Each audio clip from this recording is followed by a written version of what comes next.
யோவான் எழுதிய முதல் திருமுகம். அன்பும் கடவுளும். அன்பார்ந்தவர்களே, ஒருவர் மற்றவரிடம் அன்பு செலுத்துவோமாக. ஏனெனில் அன்பு கடவுளிடமிருந்து வருகிறது. அன்பு செலுத்தும் அனைவரும் கடவுளிடமிருந்து பிறந்தவர்கள். அவர்கள் கடவுளை அறிந்துள்ளார்கள். அன்பில்லாதோர் கடவுளை அறிந்து கொள்ளவில்லை. ஏனெனில் கடவுள் அன்பாய் இருக்கிறார். நாம் வாழ்வு பெறும் பொருட்டு கடவுள் தம் ஒரே மகனை உலகிற்கு அனுப்பினார். இதனால் கடவுள் நம் மீது வைத்த அன்பு வெளிப்பட்டது.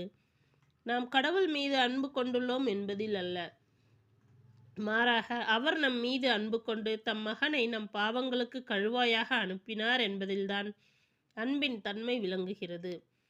அன்பார்ந்தவர்களே, கடவுள் இவ்வாறு நம் மீது அன்பு கொண்டார் என்றால் நாமும் ஒருவர் மற்றவர் மீது அன்பு கொள்ள கடமைப்பட்டிருக்கிறோம்.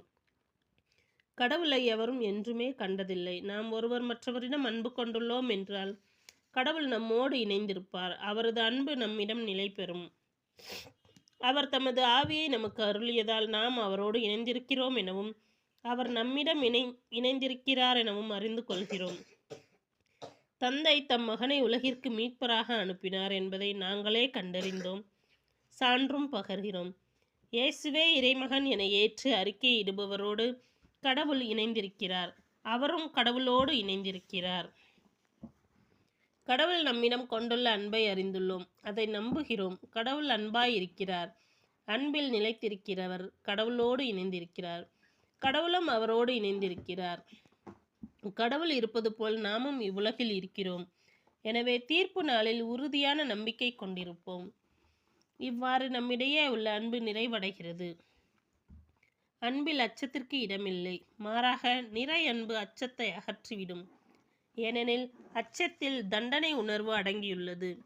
அச்சம் கொண்டுள்ளவரிடம் அன்பு முழு நிறைவு அவரே முதலில் நம்மிடம் அன்பு செலுத்தியதால் நாமும் அன்பு செலுத்துகிறோம். கடவுளிடம் அன்பு செலுத்துவதாக சொல்லிக்கொண்டு தம் சகோதரர் சகோதரிகளை வெறுப்போர் பொய்யர். தம் கண் முன்னே உள்ள சகோதரர் சகோதரிகளிடம் அன்பு செலுத்தாதோர் கண்ணுக்கு புலப்படாத கடவுளிடம் அன்பு செலுத்த முடியாது.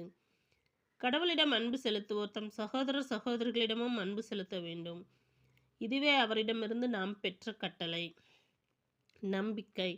இயேசுதான் மெசியா என்று நம்புவோர் அனைவரும் கடவுளிடமிருந்து பிறந்தவர்கள். பெற்றவரிடம் அன்பு செலுத்துவோர் பிள்ளைகளிடமும் அன்பு செலுத்துவர். நாம் கடவுள் மீது அன்பு கொண்டு அவர் கட்டளைகளை கடைபிடிக்கும் பொழுது கடவுளின் பிள்ளைகள் மீதும் அன்பு கொள்கிறோம் என்பது நமக்கு தெரிய வரும். ஏனெனில் அவர் கட்டளைகளை கடைபிடிப்பதில்தான் கடவுளின் அன்பு அடங்கியுள்ளது. அவர் கட்டளைகளை நமக்கு சுமையாய் இருப்பதில்லை. ஏனெனில் கடவுளிடமிருந்து பிறக்கும் அனைத்தும் உலகை